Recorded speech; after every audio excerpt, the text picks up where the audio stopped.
It's Becca, and it is time to get it poppin'. Ooh, you switched it up. I love that. It's Bronte, guys. What's going on? We have a requested topic today. One of our fans requested us to talk about this, and we will gladly talk about this. It is professional victims. This is a good one. It is. When it was sent, I was like starring it on the list. Like, I loved it. Yeah. And I know we all can have some experience with this. So, you know what? Let's just jump right into it. What is a professional victim?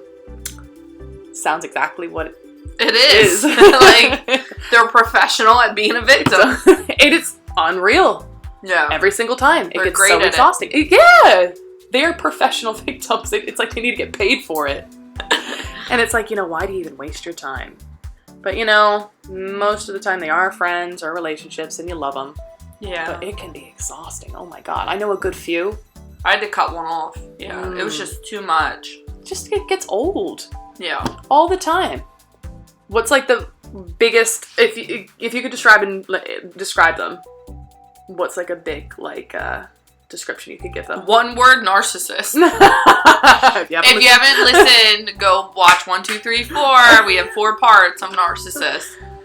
And I'll link it in our video for this one as well, for you guys to catch up with that. But yeah, they're like a different form of narcissist. It's crazy. They are. They have narcissist traits. Yes. They don't have to be a narcissist, but they could be.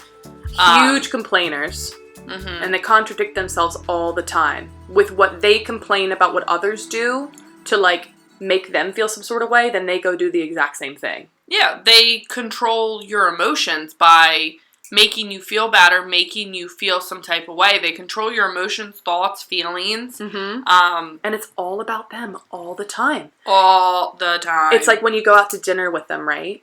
And it's somehow every single topic, even when you change it, to a topic like how could they even relate to this? It somehow goes back to them. Yeah. All the time, and how their life sucks, and how that boy that they were talking to doesn't want to talk to them anymore because they suck. It's never they never take accountability for their own actions and be like, okay, I was wrong, or mm-hmm. It's always like, no, that person's wrong. Mm-hmm. I know a lot of people in nursing school are the same way.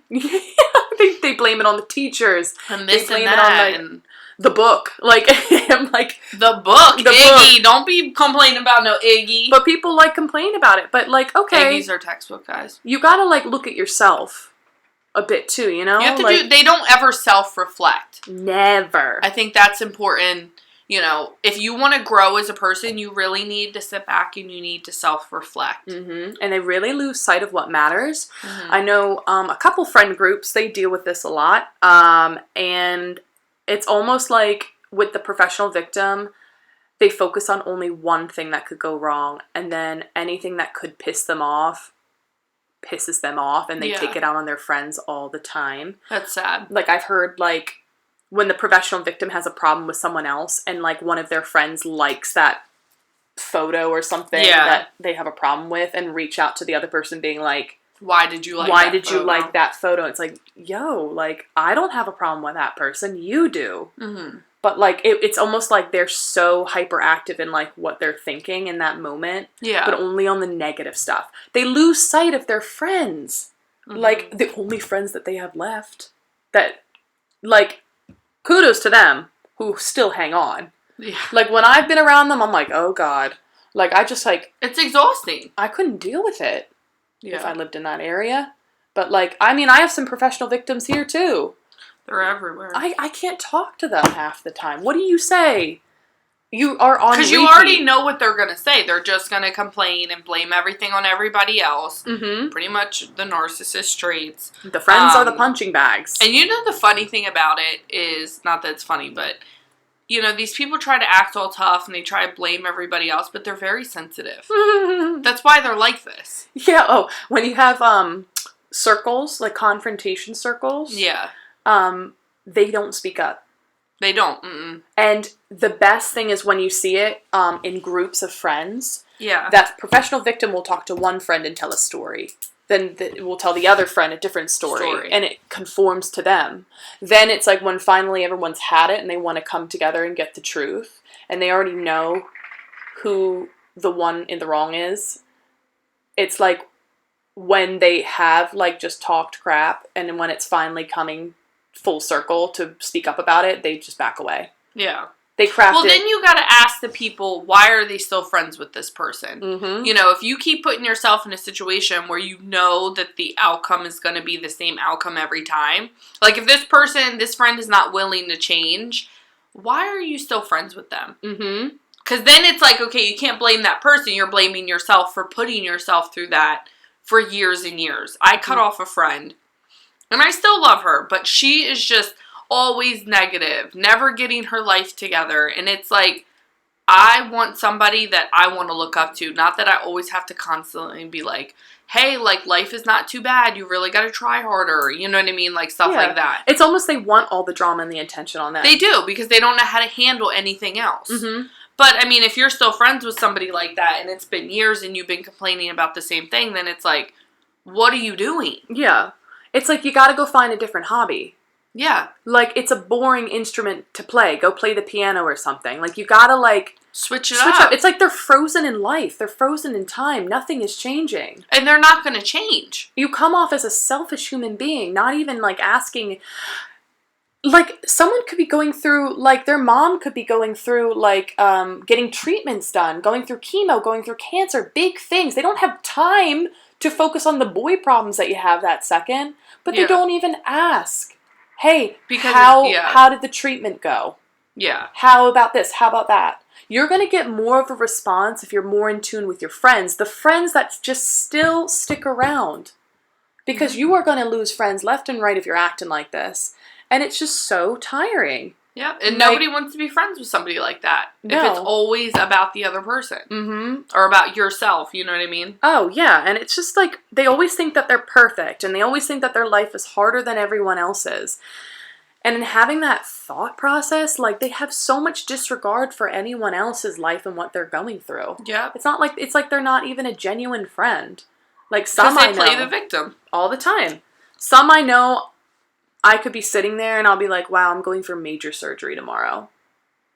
And I'm confident enough they will not even ask me, like, how do you feel about that? Yeah. I'm more confident in them saying, like, how their ex-boyfriend's acting, like, rude around them or something. Yeah.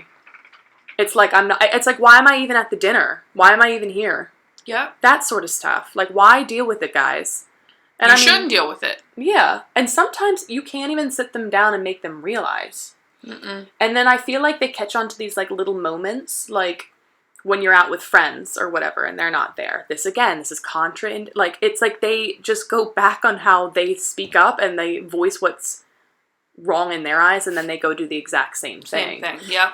Like, with some friends, they'll, like, go out without the professional victim, and then the professional victim will, like, see them going out, and, like, they could be in a different, like, country or something, and they'll be mad that they went out. Yeah, because it's not about you're not giving them what they need. Yeah, they need attention. When they start realizing you're giving somebody else attention, they have a problem with it. Yeah, it's like, oh, you're gonna go out without me? It's like, you're in a different country. Yeah. My weekend is not your weekend. My life is not your life. Yeah. But then they go and do the same thing. They do. And then they could, the friends that are acting normal, they could say the same thing, and they'll be like, no, it's different. Yeah. What? Like, I've seen that constantly. And, guys, you're better off without them. You are. To be honest. Don't, Again, how do you believe in second chances? I will link that in our video down below, too, because we covered that as well. Yeah, I mean, I'm really not trying to be mean, but, I mean, if you keep putting yourself in a situation where you already know the outcome, then it's like, after the second, third, fourth try, I mean, you can only really blame yourself. Not trying to be mean, but I mean, it's like common sense. Like, you already know what they're going to be like. You already know how they're going to act. You already know they're going to play the victim. So why keep putting yourself in that situation? I know you love them as a friend or, a relationship, whatever it is, but it's like, you're just doing it to yourself. I think knowing knowing when you can even come together and figure out, like, how can we make this better? But it's still not better. Even after... Because they don't want to change, yeah. They don't want to change. So how many times are you going to do that? Yep. It's like nothing is ever good enough. You don't feel like the greatest friend. Like how can they get to you so bad? Like, and you feel like an awful person, and you know in your right mind you're not a selfish person. Mm-hmm. You get stuck in this trap. It's a circle. You can never get out. It's the same thing with dealing with a narcissist. So my suggestion was, you know, if it's a friend, family member, relationship, like whatever it is, you need to cut it off. Yep. You know, maybe give them a second chance and be like, listen, I don't like this. Give them a chance to change. Mm-hmm. And if you see change, then, you know, whatever you want to do, you know, take it as what you want. But if you don't see any change and you've told them how you feel, then it's your fault that you're still dealing with the same thing. Exactly. I agree. And if you say you're going to move past grudges and everything, properly do. If not, lay it out on the table still. If you still can't, then maybe you guys shouldn't be friends. Little tip, and I've been, like, not caught in this, I've just witnessed it. Yeah. If you're the professional victim, watch who you gab to, because that could be your close inner circle friends. And if, like, say you're a close inner circle of like 4 or 5, and like you're going to that person and talking to every single one, they're bound to be talking. Yeah. Like, if you guys are all best friends, why are you gabbing to all of your best friends who probably talk to each other? Yeah. And then the whole intervention comes, and then when it's finally time to put stuff on the table, they back out and they twist it on them. Yeah. And it's the whole cycle over again. So that's like a little tip, because I think it's really funny when I see that. Like, I'm like, it's bound to come out. Yeah. And it's going to be really bad. And it turns out bad. Like, it's never a good ending. I mean, good for you guys for, like, giving that many chances as well. Because, like, people lose it. I've seen people lose it. I think you just need to know your worth and what you're going to put up with. Yeah. If you're going to have a friend that comments on everything that you like on Facebook, isn't that, like, a little bit stalkerish? Yeah, isn't that like obsessive? Isn't that psycho? Like, you know what I'm saying? That like, should be a podcast, psycho. Like, I get like some people feel some type of way about things, but like that's just like that's too much. Way too much. You can't see past like me as like a friend versus like what I like on social media. It's like not like that. They're like in their own mind because they don't have their own hobbies. Like, you are their hobby. Yes. You know, oh, that's a good one. Yeah, like you are their hobby. They rely on other people. They keep complaining. So, like, when they don't have you to hang out with or other people that they're used to, then what are they going to do? They use you as, like, an item. Yep. It's like going out, they, like, surround themselves, like, with you, but if you're not doing what they like, they get pissed. Or something like that. Oh my God. And then I've seen, like, drama with, like, photographs. Yeah. You know what I'm saying? Like, it's just unreal. I won't even get too far into that, but you guys know what I mean. Like, oh, they're posting it to make me look bad. What? It's just a group photo. Yeah. Like, well, they're just all about themselves, so. It really is. Like, so, I mean, I've gotten caught in some of those, and I got out. Took me a while. Good. You shouldn't be dealing with that. We still deal with it. We're too old. Yeah, I'm tired. To be dealing with it. I'll be like, oh, how did you, you know, what do you think you could do better for, you know, next time? They're like, nothing. Like, I know I'm doing everything right, but, like, everything else is wrong. Not. Apparently not. I'm like, okay, this conversation's going nowhere. Yeah, you just end up in a circle, so. I mean, that was short and sweet. It was. I do like the short episodes. Yeah, they really, really help just to let it go all on the table. But guys, that was fun. By the time you guys are hearing this on Monday morning, we'll be taking our test. So we've recorded this a little bit early. So pray for us. Hopefully get A's or B's. Or even a 77 at this point. Like, honestly, yeah. Just trying to pass for December. Just keep chugging through. But guys, let us know any stories you have with your professional victim friends. If you're still friends with them, if you're not. If you still didn't see any hope with second chances or no hope at all, send us a message. We want to hear your stories. Yeah, we do. So, but don't be afraid to let them know when they're being a professional victim all the time, because it gets annoying. Yeah. So. And make sure to follow us on all our social media. Twitter, Snapchat, TikTok, where the fun is. Yes. Snapchat's where it gets popping, though. And Snapchat then Instagram and Facebook. So make sure you follow us. It's just slowly dying our ends. Because I feel like some exciting things are coming down the way. They are. We got to promote some things. I don't know when I'm going to do it yet. Yeah.